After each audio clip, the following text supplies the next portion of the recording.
નમસ્કાર, આપ જોઈ રહ્યા છો સીએનસીસી ગુજરાત. અમદાવાદના સીજી રોડ વિસ્તારમાં ઘણી બધી જ્વેલર્સના શોરૂમ આવેલા છે, જેમાં 5 જ્વેલર્સ કરીને એક જ્વેલર્સનો શોરૂમ છે, જેમાં દર સોમવારે સોનાના સેમ્પલ દાગીના લઈને વેચાણ અર્થે વેપારીઓને બતાવવા માટે લઈ જવાતા હોય છે. લાલ બંગલા આગળ આવેલ આ જ્વેલર્સમાં અગાઉ 2 કર્મચારી નોકરી કરતા હતા. જાણે અગાઉથી યોજના ઘડીને આવ્યા હોય તેવી રીતે આ 2 કર્મચારીઓ જ્વેલર્સમાં નોકરી કરે છે અને ત્યારબાદ સમગ્ર માહિતી મળ્યા બાદ આ નોકરીમાંથી નીકળી જાય છે અને ત્યારબાદ આ જ્વેલર્સના કર્મચારીઓને લૂંટવાનું કાવતરું તૈયાર કરે છે, જેમાં 7 આરોપીઓની ધરપકડ કરવામાં પોલીસ સફળ નીવડી છે, જ્યારે 2 આરોપીઓની ધરપકડ કરવાની હજી પોલીસ શોધખોળ કરી રહી છે.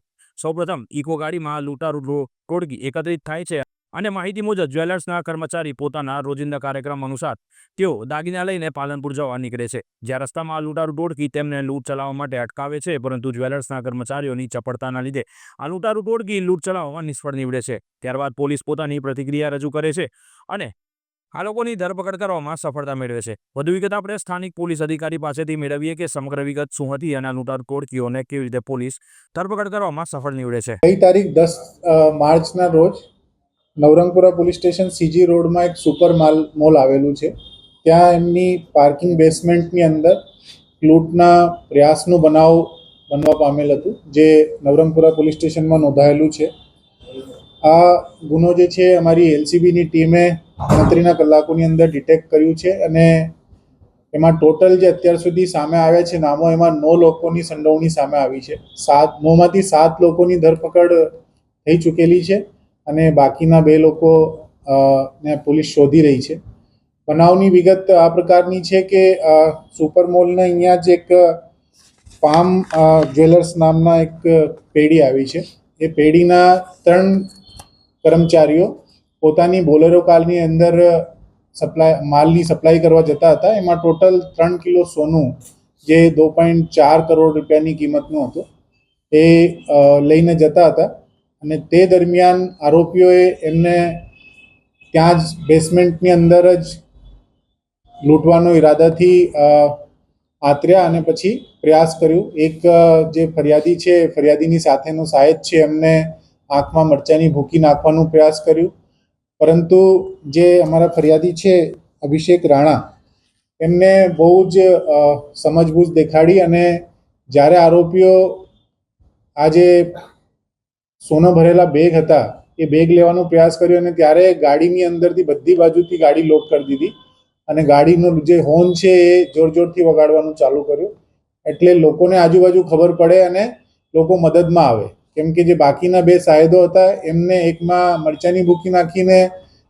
એને હતાહત કરવાનો પ્રયાસ કર્યો હતો અને બીજા માણસ જે છે એ થોડાક બી ગયા હતા, એમના ઉપર હુમલો કરવાનો પણ પ્રયાસ કરવામાં આવ્યો હતો.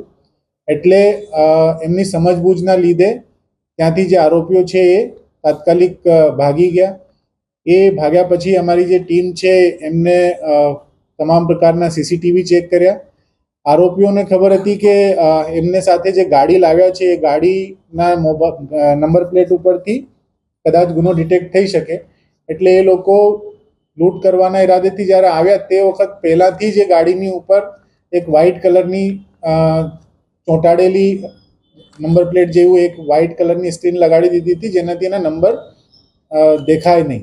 પરંતુ અમે બેકટ્રેક કરતાં એમના સીસીટીવીમાં જ્યાં એમને આ પ્રકારનું કામ કર્યું તો એ જગ્યાના સીસીટીવીના આધારે ગાડીના નંબર મળી આવ્યા અને એ ગાડી પછી અમે શોધતા આખી વિગતો બહાર આવી, જેમાંથી ટોટલ 7 આરોપીઓની ધરપકડ થઈ છે અને 9 આરોપીઓની ટોટલ નામજોગ, એક આરોપીનું નામ નથી ખુલ્યું, બાકીના નામ અમે ખ્યાલ આવી ગયા છે. અમે જે આરોપીઓ છે એમાં એક મિતુલ કરીને આરોપી છે, જે પહેલાં આ પામ જ્વેલની પેઢીમાં જ કામ કરતો હતો અને એમના વિરુદ્ધમાં 406-420નું નવરંગપુરામાં જ ગુનો દાખલ થયેલું છે, જે ગુનામાં પણ એમની ધરપકડ થવાની બાકી છે. એ માણસે આખી બધી ટીપ આપવામાં, આખું બધું પ્લાન ઘડવામાં અને બાકીના રિસોર્સિસ ભેગા કરવામાં બહુ મોટી ભૂમિકા ભજવી. મૂળ રૂપથી આ જે બનાવ છે એ બનાવમાં મિતુલ ગોપાલ દરજી, પવન સોની અને શંભુ, આ 3 લોકોની મેઇન ભૂમિકા છે. એના બધાના અલગ અલગ રોલ છે. મિતુલનો રોલ હતો કે આ પેઢીની અંદરથી ક્યારેક માલની ડિલિવરી કરવા માટે માણસો જાય છે, કઈ પ્રકારની ગાડીમાં જાય છે, કેટલી વાગે જાય છે, આ બધી વિગતો એને આપવાની હતી. પવન સોની જે છે એ પોતે જ્વેલરનું કામ કરે છે, એટલે એમની જવાબદારી હતી કે જ્યારે સોનું લૂંટાઈ જાય ત્યારે પછી એને સગે વગે કરીને બધા લોકોની ભાગબટાઈ કરવામાં એમનો રોલ હતું. સાથે સાથે એક વ્યક્તિ છે નિશિત ઉર્ફે શંભુ ભીખાભાઈ સોલંકી, એ ખેડા જિલ્લાનું રહેવાસી છે. એમનો રોલ હતો કે ગાડીની વ્યવસ્થા કરવાની, જેનાથી એ લોકો ત્યાંથી ભાગી છૂટે. પછી એક માણસ છે સંગ્રામસિંહ ગરવરસિંહ રાઠોડ, એ પોતે જગ્યા ઉપર નહીં આવ્યો, પરંતુ એમને જવાબદારી આપવામાં આવી હતી કે લૂંટ કરવાના ઈરાદેથી બાકીના ઓર લોકોની વ્યવસ્થા કરવી. એટલે એ પ્રકારે એમને બાકીના 5 લોકોની વ્યવસ્થા કરી આપી હતી. એ 5માંથી એક દીપક ઉર્ફે મચ્છર સંજયભાઈ શુક્લા, એ રખિયાલ ગામનું છે, અમદાવાદ શહેર, એ અમારી પકડમાં છે.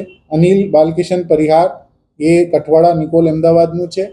અને ત્રીજો હિતેશ ઉર્ફે કલ્લુ આનંદભાઈ મહેશકર, એ ઓઢવનું રહેવાવાળો છે. એમના વિરુદ્ધમાં 2 ગુનાઓ પણ દાખલ થયેલા છે ઘરફોડ ચોરીના. જે 2 આરોપી પકડવાના બાકી છે એમાંથી એકનું નામ સરનામું પૂરું ખબર નથી, પરંતુ બીજો જે આરોપી છે એનું નામ છે રાજુ સત્યપ્રકાશ મિશ્રા. આ પ્રકારે ટોટલ 9 આરોપીઓ હતા અને આખું આ લોકોએ પ્લાન ઘડેલું અને આ પ્લાન છેલ્લા 1 વર્ષથી એ લોકો કરતા હતા. એમાંથી છેલ્લા 2-2.5 મહિનાની દરમિયાન આ મિતુલ જે છે એમને જે જગ્યા છે એ જગ્યાની રેકી કરવા માટે ઓછામાં ઓછું 4 થી 5 વખત મુલાકાત લીધી અને ક્રોસ વેરીફાઈ ને વેરીફાઈ કરતા રહ્યા કે જે ગાડીને એ લોકો આઈડેન્ટિફાઈ કરી રહ્યા છે એમાં કોઈ ફેરફાર ના થાય અને એમના ટાઈમિંગમાં અને માણસો જે લઈ જાય છે એમાં કોઈ પ્રકારની જે માહિતી છે એનું ફેરફાર ના થાય. તો આ પ્રકારે આખો પ્લાન ઘડીને જ લૂંટનો પ્રયાસ કરવામાં આવ્યું હતું, પરંતુ જે પેઢી છે પેઢીના કર્મચારીની સમજબૂઝ અને તે વખતની બુદ્ધિ વિવેક વાપરવાના લીધે આ બનાવ એક તો બનતા અટક્યું છે. પરંતુ તાત્કાલિક ધોરણે પછી પોલીસે આવા જે આરોપીઓ છે એમને શોધી અને અત્યારે હાથ ઉપર લીધા છે અને આગળની તપાસ હજુ ચાલુ છે. એમાં અગર એ સોનું અહીંયાથી લૂંટાઈ ગયું હોત તો કોને આપવાના હતા, સાથે સાથે બીજા ઓર કોઈ આરોપીઓ છે કે કેમ, આ બધી વિગતો જે છે હવે તપાસ. Bureau chief CNCC Gujarat, Patan.